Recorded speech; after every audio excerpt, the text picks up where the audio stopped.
I've always been the kind of person who knew how to put on a show, smiling at the right times, making small talk about gardening and recipes, pretending that everything was fine even when the world was crumbling around me. After all, I was Laura Parker, the woman everyone in our quiet Indianapolis suburb looked up to.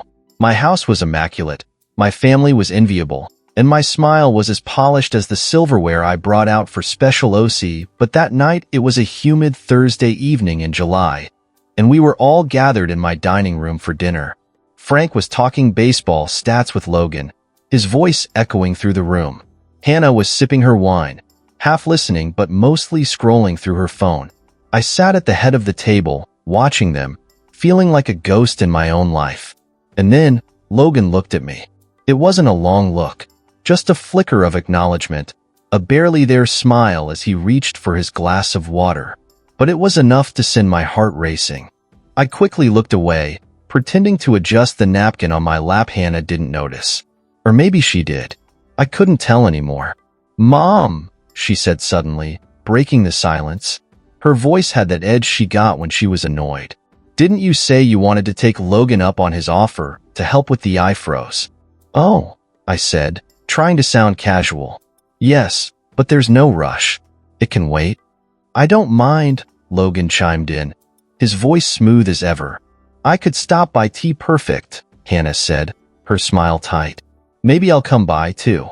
I haven't seen the backyard since you put in the new hydrangeas." There it was. That knowing tone. That subtle accusation wrapped in politeness. "Of course, sweetheart," I said, forcing a laugh. "You should come see them. They're blooming beautifully." The rest of the meal passed in a blur of forced conversation. I couldn't focus on anything except the knot tightening in my stomach. By the time we cleared the plates, my nerves were shot. Later that night, I stood at the kitchen sink, scrubbing a dish that was already clean. The house was quiet. Frank had gone to bed, and Hannah and Logan had left. The only sound was the faint hum of the air conditioner and the occasional chirp of a cricket outside. And then the front door opened. I turned, my heart leaping into my throat, to see Logan standing there. "Forgot my phone," he said, holding up his car keys as if to justify his presence. I nodded, trying to ignore the way my hands were trembling. "It's probably in the living room." He crossed the kitchen, his footsteps soft on the tiled floor. I felt him pause behind me, close enough that I could feel the warmth of his body. "Laura," he said, his voice low. I turned to face him, and for a moment, we just stood there, the tension between us so thick it felt like the air had been sucked out of the room. "This has to stop," I whispered, though my voice betrayed me with its unsteadiness. "I know," he said, but he didn't finish the sentence. He didn't have to. We both knew what he meant. Before I could respond, a voice shattered the silence. "Logan?" We both turned to see Hannah standing in the doorway, her purse slung over her shoulder and her eyes wide with confusion and something else. "I thought you were in the car," she said, her gaze darting between us. I was," Logan stammered. "I just came back from my phone." Hannah's eyes narrowed. "And you needed to have a heart-to-heart with my mother to find it?" The room seemed to shrink. My mind raced, searching for an explanation, a way out of this moment. "Hannah, don't be ridiculous," I said, forcing a laugh that sounded hollow even to me. "Logan was just thanking me for dinner." "Right," she said, her voice dripping with sarcasm. Logan moved toward the living room, muttering something about his phone, and I followed Hannah to the porch, desperate to salvage the situation. "Hannah, wait," I said as she opened her car door. She stopped and turned to face me. "What the hell is going on, Mom?" "Nothing," I said quickly.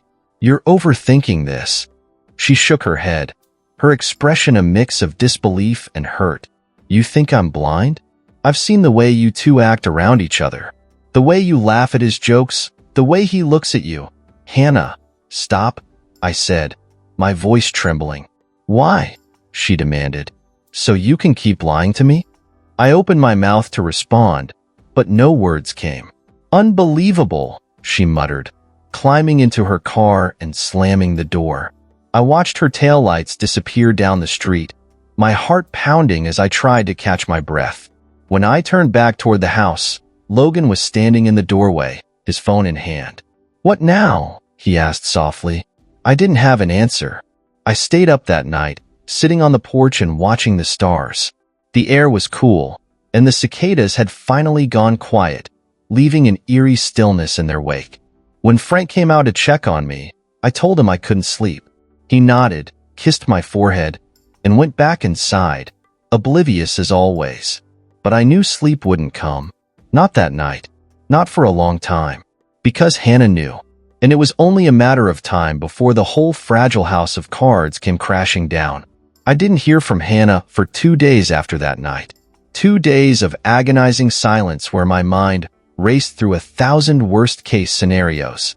Every time my phone buzzed, I jumped, only to find a harmless notification or a spam call.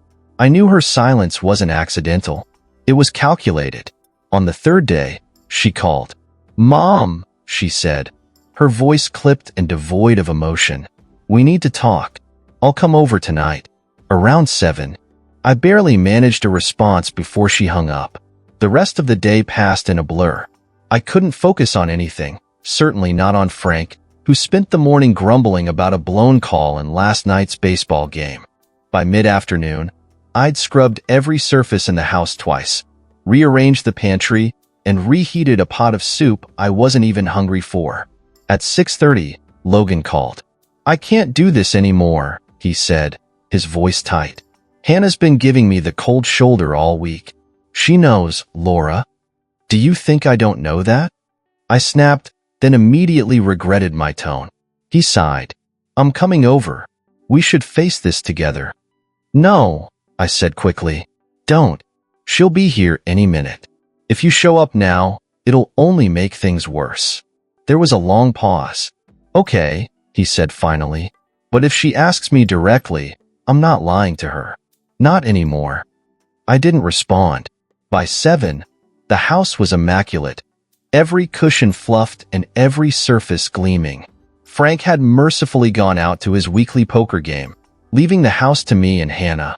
When she arrived, her knock was sharp, businesslike. She stepped inside without waiting for me to invite her, her posture stiff, her eyes cold. "We're not doing small talk," she said as she dropped her purse on the kitchen counter. "I want the truth." "Hannah, please." "No." She cut me off. "I'm done being lied to, Mom. Did something happen between you and Logan?" Her question hung in the air like smoke.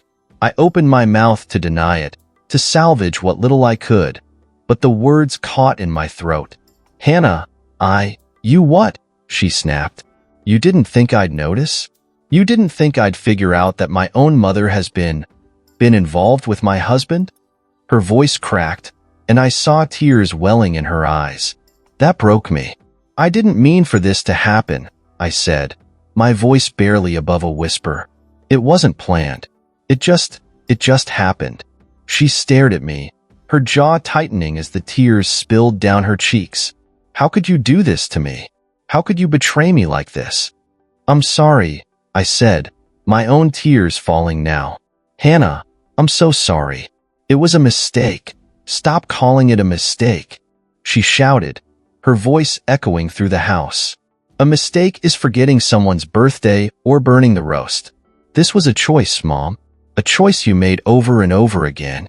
I didn't know what to say. How do you defend the indefensible? The confrontation lasted for hours, cycling through every stage of grief. Anger, disbelief, hurt. Hannah threw everything she had at me, and I took it because I deserved it. By the time Frank came home, the house was silent. Hannah was sitting on the porch, staring out at the darkened street, her face pale and tear-streaked. "What's going on?" Frank asked, glancing between us.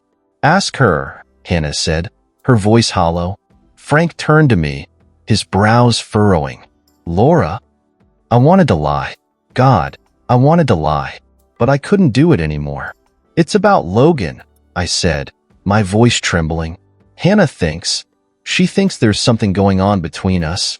Frank blinked, his confusion giving way to a slow, dawning horror. "Is there?" I couldn't look at him. "Frank, please," "Oh my God," he whispered, stepping back as if I'd struck him. "It's true, isn't it?" Before I could respond, Hannah stood and grabbed her purse. "I can't do this," she said, her voice breaking. "I can't be here." She brushed past Frank, her shoulder bumping his as she stormed out the door. "Hannah, wait." I called after her, but the slam of her car door was her only response. Frank turned to me, his face a mask of betrayal. "How long?" "Frank, how long, Laura?" he shouted, his voice cracking with emotion. I didn't have an answer. Or maybe I just didn't have the courage to give him one. The fallout spread quickly. By the next morning, the entire family knew. My eldest daughter, Claire, called me in tears, demanding an explanation. Frank packed a bag and left, saying he needed time to think. And Logan? He showed up at my door that evening, his face pale and his eyes hollow. "Hannah left me," he said.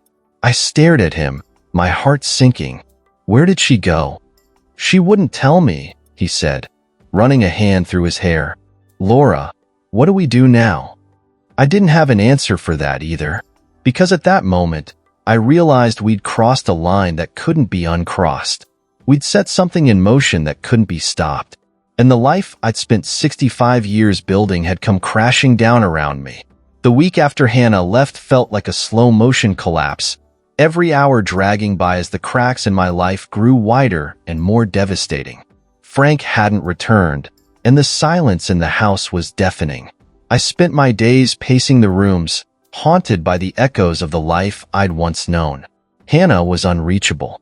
She'd ignored my calls, my texts, and even my emails. When Claire finally got through to her, the message she relayed was simple. "She doesn't want to hear from you, Mom." Logan, meanwhile, was unraveling. He moved into a dingy motel off the highway, and when he wasn't calling me in a panic, he was showing up at my doorstep unannounced. The confident, charismatic man I once knew was gone, replaced by someone brittle and desperate. "We can fix this," he said one night, standing in my kitchen with a bottle of whiskey in his hand. His eyes were bloodshot, his voice slurred. "We'll tell everyone it was a misunderstanding. They'll believe us." I shook my head, exhaustion weighing me down like an anchor.